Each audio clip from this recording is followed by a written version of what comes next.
kids, and welcome back to KidBits. Last time we were talking about how video games are made. Today we want to take a look at animated movies and how they compare to video games. Now, I have prepared a little thing for you guys, and we're going to take a look at a video game, and then after that we're going to take a look at an animated movie, and we're going to compare the two. So here is a video game, and here obviously we can do different things. I can select stuff, I can even build things, like I can collect these items, and I can, for example, I could build a park, but I'm going to build a factory, for example, like that. Very easy. And so now here I can move around, I can zoom in, and all that kind of stuff. And all that is done in real time.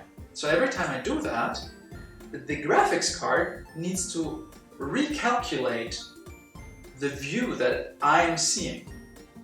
Now, with an animated movie, we're gonna switch over there. It's different.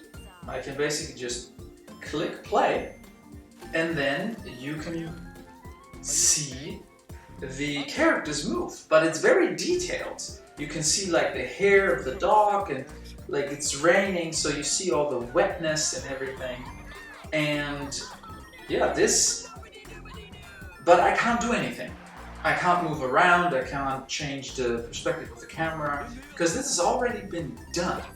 So what is happening here is, like, all the calculation has been done beforehand, because for such a detailed animated movie, it actually takes hours to render that.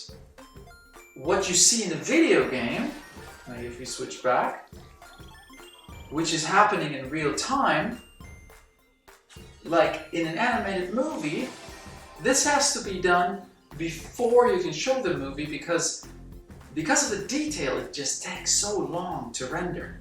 And here it's just like instant. And that's basically the difference. A video game is real time, and an animated movie has to be pre-rendered. So that all the calculation of the graphics card has to be done beforehand. And then you can't change it anymore. And that's it. Thank you so much for watching, and see you next time. KidBits. If you like this video, then find in the caption below our YouTube link and like and subscribe.